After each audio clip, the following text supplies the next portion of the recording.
against what happened in Kashmir a few days ago. I apologize. I was supposed to be here yesterday, but I was forced to cancel my visit here yesterday because I had to go to Kashmir and meet some of the injured people. I'd also like to thank Revanth Reddy ji and the Telangana government for hosting this wonderful summit.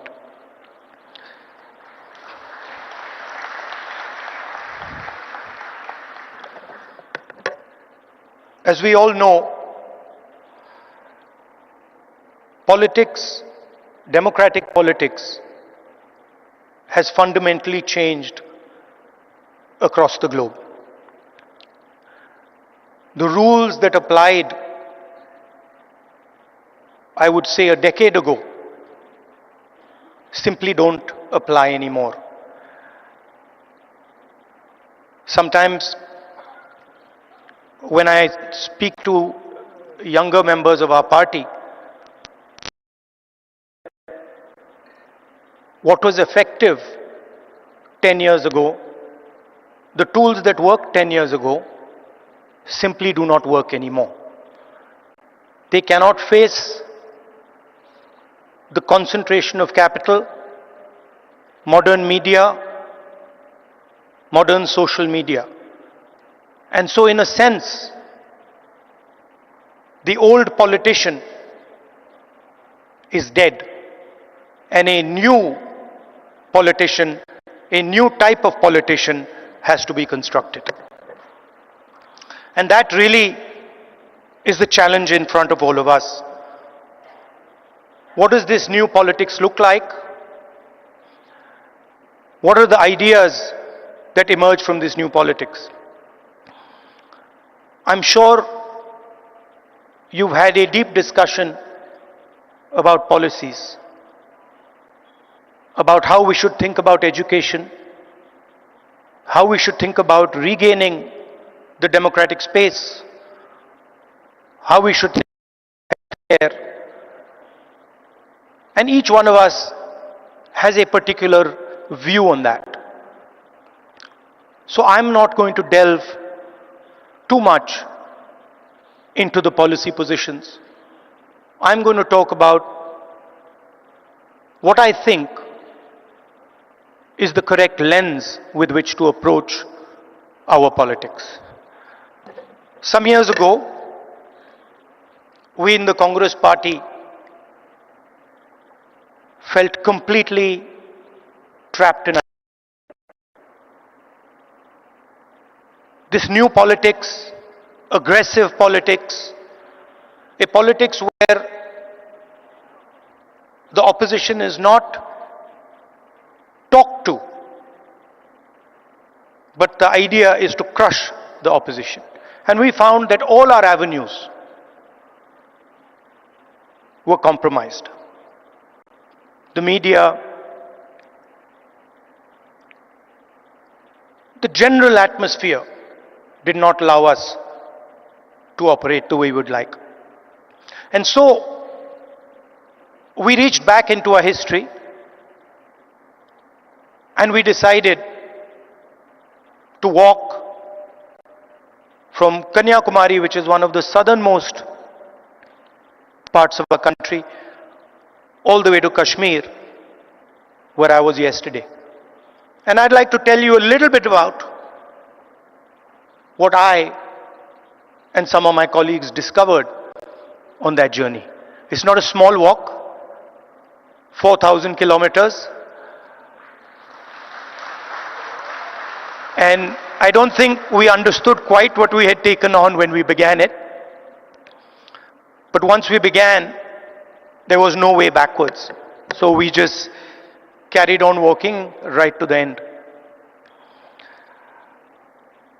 And I essentially learned two things from that walk. Our opposition across the world has a monopoly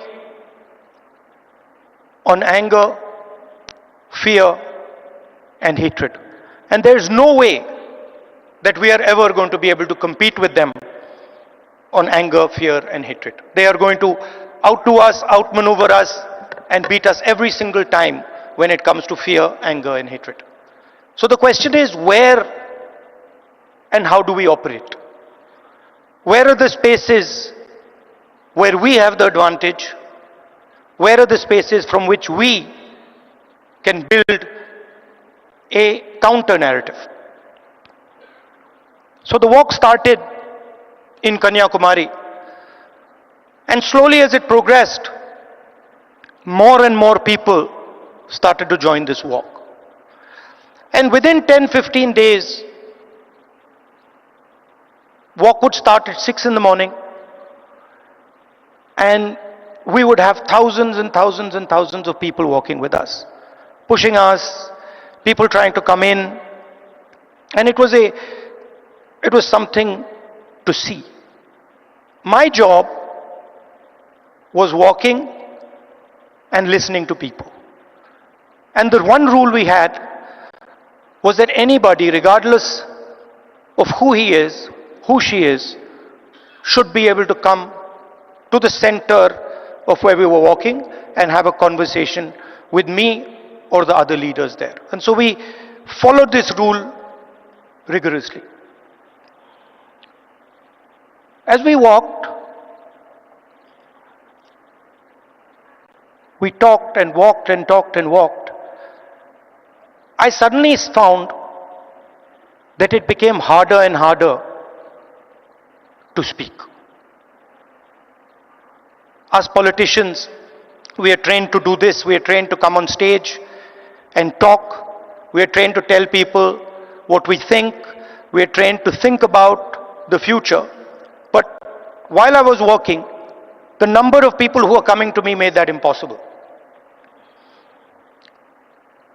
And so I started to listen. And I realized, halfway through that walk, I realized that actually I had never ever listened before. And in fact, I didn't know how to listen. I knew how to speak, I knew how to think, but I didn't actually know how to listen to people. What do I mean by that? Whenever somebody was speaking to me, I would have a conversation going on in my mind.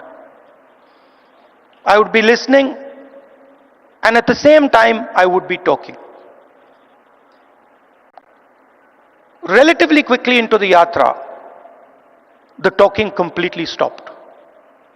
And all I was doing was listening to the people who were coming next to me. And I discovered that there is a completely different way of communicating with people, a much more powerful way of communicating.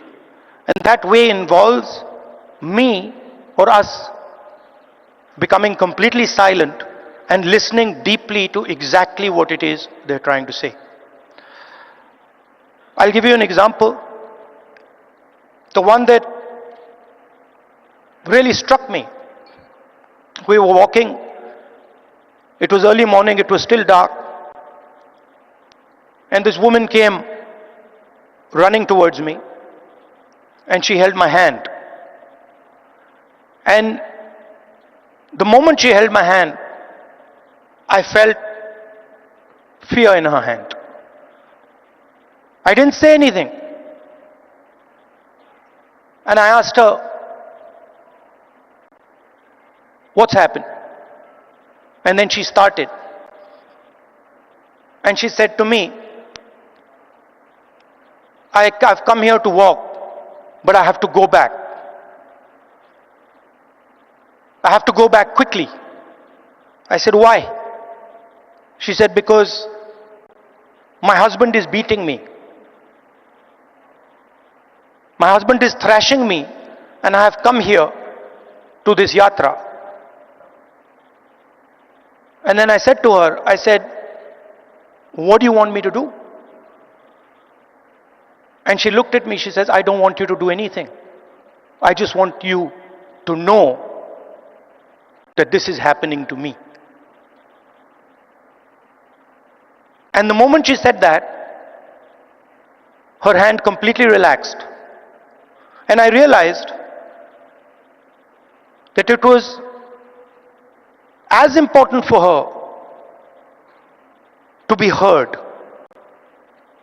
for me to understand and us to understand exactly what it was that she was going through. That was as important as any action we could take. And in 1 second, she transmitted to me what millions and millions of women go through in their homes. So our opposition really does not know how to listen, because they already have all the answers. They know exactly what is supposed to be done. And this is completely flawed, because it is the people who know what has to be done. And if there is one thing that we have failed at with all the social media and all the modern communication methods, it is that we have, as politicians, failed to deeply listen to what our people are trying to tell us. And this is the space where we can really operate, because our opponents have completely vacated this space. They're not there. They don't exist there. The second thing I learned,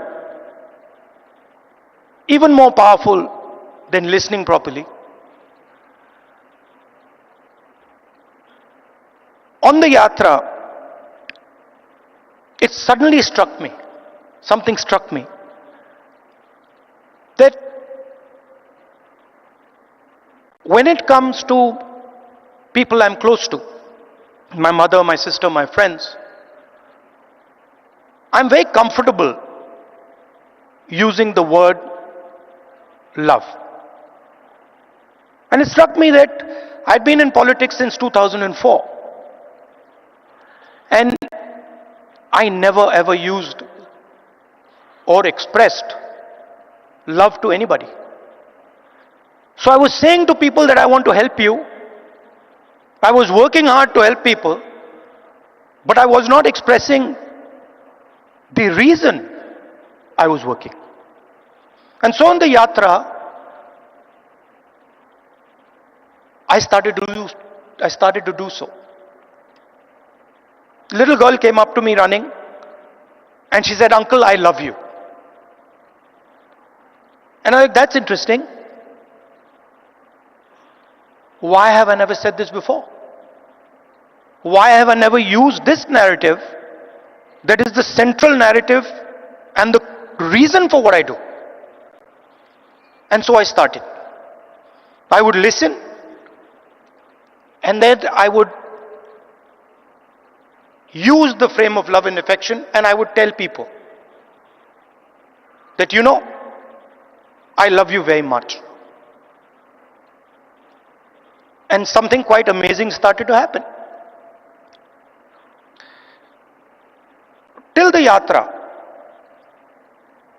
I never used the frame of love, and nobody else used the frame of love. So I didn't have people coming up to me and saying, "I love you." And since I started using the frame of love, since I started saying to people these sort of uncomfortable words, that listen, I love you and that's why I do what I do, that's why I work, suddenly they started to respond. And today, in public meetings, on the street, people will stop me and say, "We love you, I love you." And the powerful thing about that is it starts the conversation at a place from where it's very, very easy to operate. Often we think that we are going to connect to people indirectly through policy, through the future. We'll help you with your children's education. We'll help you with finance. And there's a place for that. But there is also a way to connect directly to the persons present. directly saying to them that the reason I'm